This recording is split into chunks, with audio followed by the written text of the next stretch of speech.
Now imagine there was one principle, one simple hack that could ensure you consistently deliver high quality work even when you have to deal with high workload and tight deadlines. Well, there is such a thing, a little mindset shift that I use, whether it's for UX writing, blog writing, or any other task. And today I'm going to share it with you.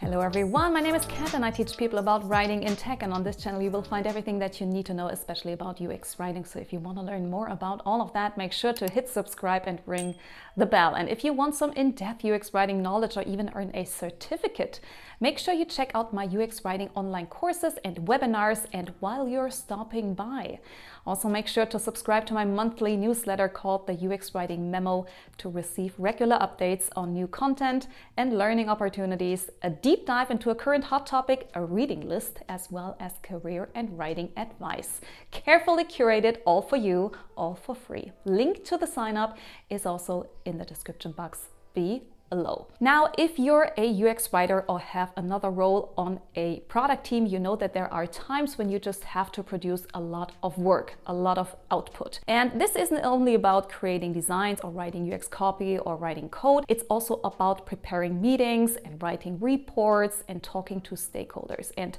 many of us have a lot on our plates, and sometimes it can feel like we're just rushing through our to-dos, trying to get as much done as possible because we know that tomorrow will bring even more tasks to our plate. And I know that many of us have become highly efficient at managing this type of workload, but if you've done this for a couple of years, you also know that rushing through tasks brings a major risk, and that is if we're always focused on just getting things done, getting it over with, and rushing to the next to-do, how can we still ensure the quality of our work remains high? How can we make sure that we're still creative or even innovative?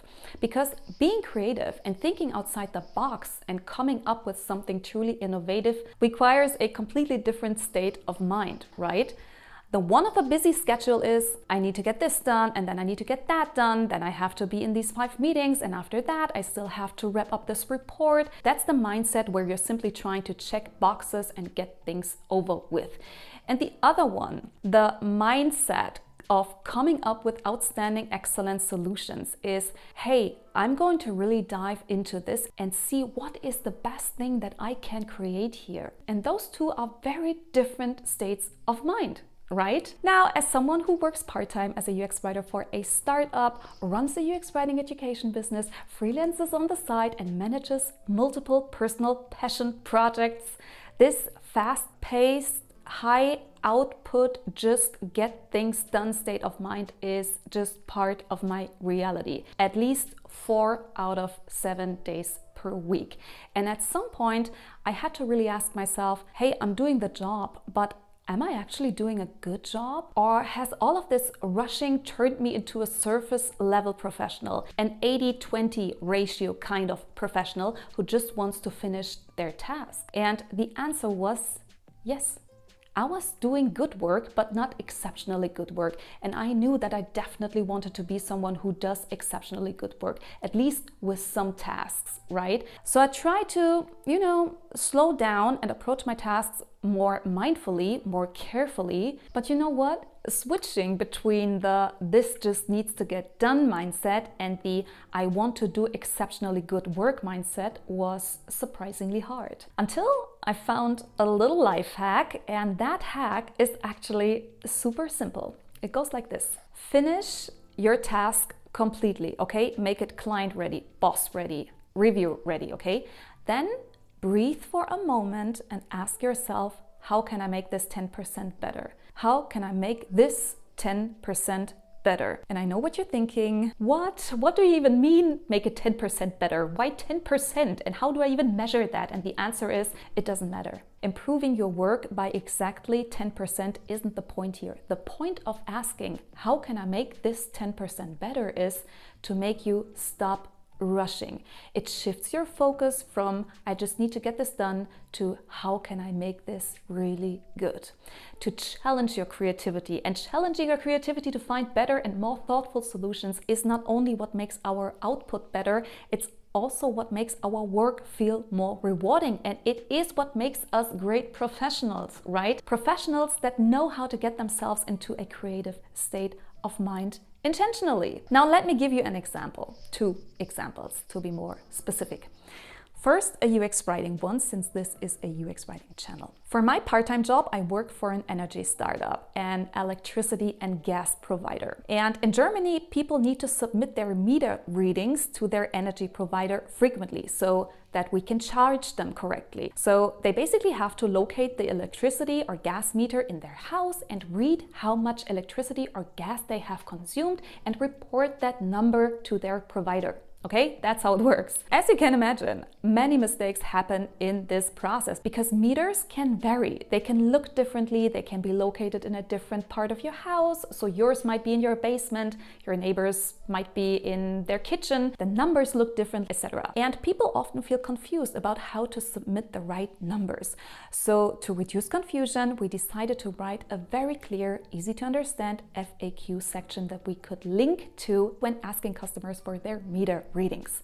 So I wrote the section, I reviewed it, I spell checked it, and at some point I considered it done. But then I paused and asked myself, hey, this is a crucial process. This is the number 1 process where so many things go wrong. So how can I make this better? How can I make this 10% better? And looking at it, I thought, okay, the copy is fine. There's nothing else to change, nothing to add, nothing to leave out. But I kept pressing myself with the same question. How can I make this 10% better? And then my brain shifted into a more creative mode and got me thinking, what if I include photos of different electricity meters and visually highlight the exact number our customers need to submit? And suddenly the copy wasn't just clear, we also had some visual guidance that was even more helpful. I know it is not super innovative, but it made our outcome just a little better, okay? Just a little better. And this is what I mean. Pause, step back, and get into creative mode to make your work just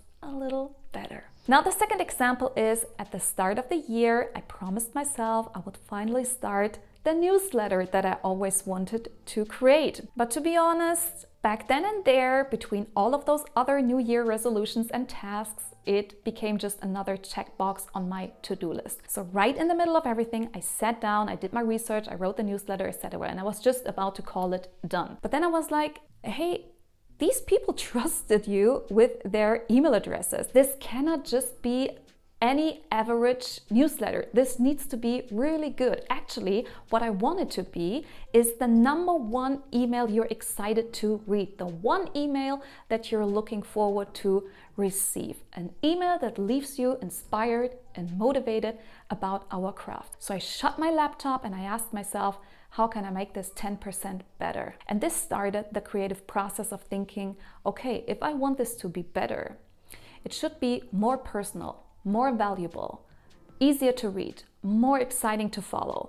And then, you know, what happens is you come up with ideas. And sometimes also, you know, you try using these ideas and you don't love the results, and that's totally fine. The point is to bring your creativity back into the process, make it sit back at the table, let it be a player on the team again. Now, if you try this, but you feel a little resistance in yourself, try modifying it a little bit, okay? Like if 10% feels too much, too overwhelming, try a lower number, one that resonates with you. Or if you need a bigger push, for example, go higher. Ask yourself, how can I make this 30% better, okay? It's not the number, it's the mindset shift. And if now you're thinking, girl, what are you even talking about? I'm exhausted when I finish my to-do list. My creativity already left the building. There's literally nothing left to take from. That's okay. If you feel like you cannot come up with a way to improve your quality, ask a teammate. Hey, what do you think? How could we make this better? Or if you don't want to, bother a teammate, use ChatGPT. That is literally what it is made for. Or maybe you're thinking, I already struggle to finish my tasks. I just don't have the time to polish everything. That's fine too. Just do it for tasks that really, really matter to you. Or try it occasionally when you feel like it, because even doing it sometimes will have a big impact. It will remind you that your creativity and ability to deliver exceptional work is there. It is in you. It just needs to be invited back in. So I would really like to encourage you to just try it, okay? Try it and see for yourself if it works. And I think this is a good moment to end this video. I hope this was helpful to you. I hope it was inspiring to you. And if there's anything that you want to discuss or share, anything to add to the conversation, let me know in the comments. Also, make sure to hit like and subscribe. Make sure you check out writewithdrkat.com and follow me on Instagram, where I post free tips and tricks about writing in tech and UX writing in particular. And as always, keep on writing, enjoy the process, and I hope to see you sometime soon.